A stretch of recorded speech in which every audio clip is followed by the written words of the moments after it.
tal, amigo y amiga oyente? ¿Cómo estás? Como todos los días estamos una vez más en este lugar, a través de este medio, para compartir con ustedes la lectura del capítulo diario de la Biblia. Hoy estaremos estudiando el capítulo número 3 del libro de los Jueces. Jueces, capítulo número 3. Estas son las naciones que el Señor dejó para probar a Israel, a los que no habían conocido las guerras de Canaán, para que al menos los descendientes de Israel conociesen la guerra y la enseñasen a los que no la habían conocido. 5 príncipes filisteos, todos los cananeos, los sidonios y los heveos que habitaban en el monte Líbano, desde el monte Baal Hermón hasta Hamat. Esas naciones fueron dejadas para probar a Israel, para que se viera si obedecerían los mandamientos del Señor que Él había dado a sus padres por medio de Moisés. Así, los israelitas habitaron entre los cananeos, los hititas, los amorreos, fereceos, heveos y jebuseos, y tomaron de sus hijas por esposas, y dieron sus hijas a ellos, y sirvieron a sus dioses. Los israelitas, pues, hicieron lo malo a los ojos del Señor. Olvidaron al Señor su Dios, y sirvieron a los Baales y a los postes idolátricos. Y el enojo del Señor se encendió contra Israel, y los abandonó en manos de Cusán Risataim, rey de Mesopotamia, y los sirvieron durante 8 años. Entonces los israelitas clamaron al Señor, quien levantó un libertador, a Otoniel, hijo de Cenaz, hermano menor de Caleb, que los libró. El Espíritu del Señor vino sobre él y juzgó a Israel. Salió a la guerra, y el Señor entregó en su mano a Cusán Risataim, rey de Siria, y prevaleció contra Cusán Risataim. Así reposó la tierra 40 años, hasta que murió Otoniel, hijo de Cenaz. Los israelitas volvieron a hacer lo malo ante los ojos del Señor, y él fortaleció a Eglón, rey de Moab, contra Israel, porque habían hecho lo malo ante el Señor.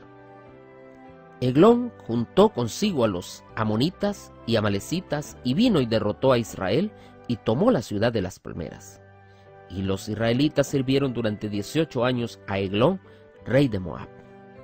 Cuando los israelitas clamaron al Señor, él suscitó un libertador, a Ahot, hijo de Gera, benjaminita, que era zurdo.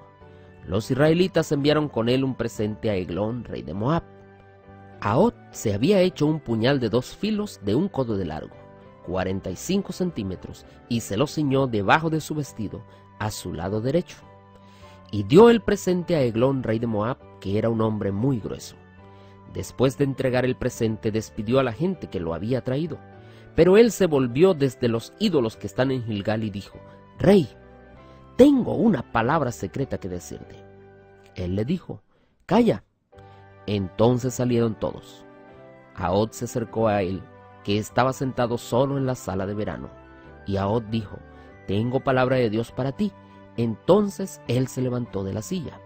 Y Ahot con su mano izquierda tomó el puñal de su lado derecho y lo clavó en el vientre de Eglón, de tal manera que el mango entró también tras la hoja y la gordura lo cubrió. Ahot no sacó el puñal de su vientre y salió el estiércol. Y Ahot salió al patio, cerró las puertas de la sala tras sí y echó el cerrojo. Cuando él hubo salido, vinieron los siervos del rey, y al ver la puerta de la sala cerrada dijeron: «Sin duda se está aliviando en el cuarto del refrigerio».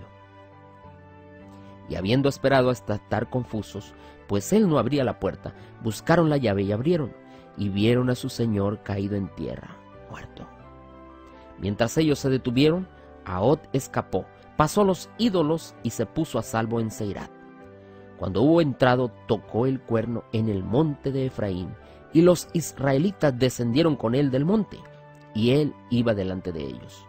Entonces él les dijo: «Seguidme, porque el Señor ha entregado a vuestros enemigos los moabitas en vuestras manos». Descendieron en pos de él, tomaron los vados del Jordán a Moab, y no dejaron pasar a ninguno. En esa ocasión mataron como a 10,000 moabitas, todos hombres de guerra, valientes. Ninguno escapó. Así Moab quedó sometido aquel día bajo la mano de Israel, y la tierra reposó 80 años. Después siguió Samgar, hijo de Anat, que hirió a 600 filisteos con una quijada de bueyes.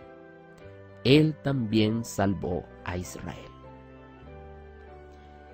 Este capítulo, apreciados amigos, comienza describiendo la situación del pueblo de Israel, especialmente los más jóvenes. Eran gente que estaban viviendo en comodidad, gente que se habían apartado del Dios en quien sus padres habían confiado, habían olvidado que Dios era el que los había librado y que los iba a librar del fuerte enemigo, y ahora están conviviendo prácticamente con estos pueblos. Lo primero que yo veo allí es que Dios nos prueba con algunas cosas que nos llaman la atención.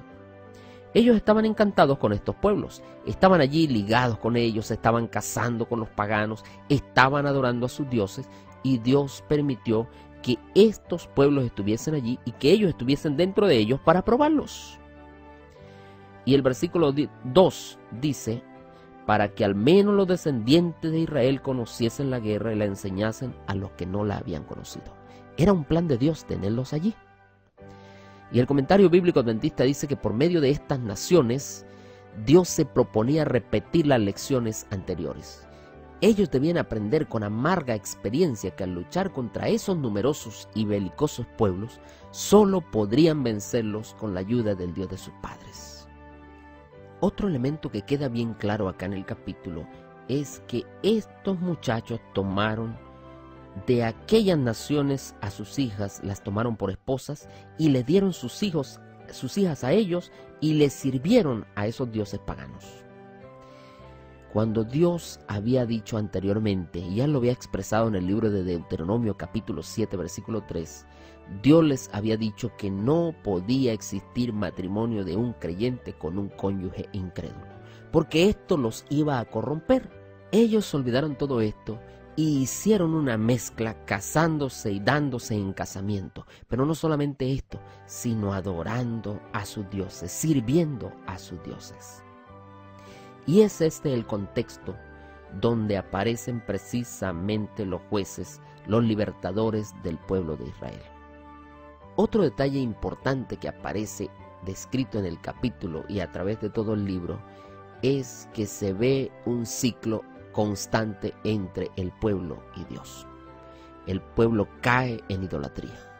El pueblo clama a Dios. Dios lo liberta. Dios le da paz, pero el pueblo vuelve a caer. Con esta situación se encontró Otoniel, se encontró Ahot y se encontró el mismo Samgar, que son los primeros 3 jueces mencionados acá en el capítulo. Otoniel le hizo honor a su nombre. Tal vez el león poderoso de Yahvé, o Yahvé es mi fuerza. Un hombre que se aferró completamente a Dios, que fue lleno del Espíritu Santo y que llevó al pueblo nuevamente a buscar a Dios. 8 años tenía sufriendo el pueblo, pero libró a Israel y el país reposó durante 40 años. Luego el pueblo volvió a caer y aparece Ahot, que es el segundo libertador del pueblo de Israel. Y este hombre, con una característica, un hombre zurdo, con una estrategia diferente a quizás a todos los demás, un hombre que descendía de Benjamín, un hombre poderoso, libró a Israel y la tierra reposó durante 80 años. En tercer lugar aparece Samgar, que es el más pequeño de todos los jueces. Es más, algunos ni siquiera le dan el título de juez. Pero dice el versículo 31 que este hombre se levantó en el nombre del Señor y con una aguijada de bueyes mató a 600 filisteos, librando también al pueblo de Israel. No cabe la menor duda, apreciado amigo y apreciada amiga oyente, que Dios siempre quiere lo mejor para nosotros. Él envió en el pasado la liberación a su pueblo, en diversas oportunidades, en diversas maneras, y esa misma liberación también la envía para cada uno de nosotros en este día. Jesús es nuestro mayor libertador. Él quiere libertarnos del pecado, de ese yugo de la esclavitud.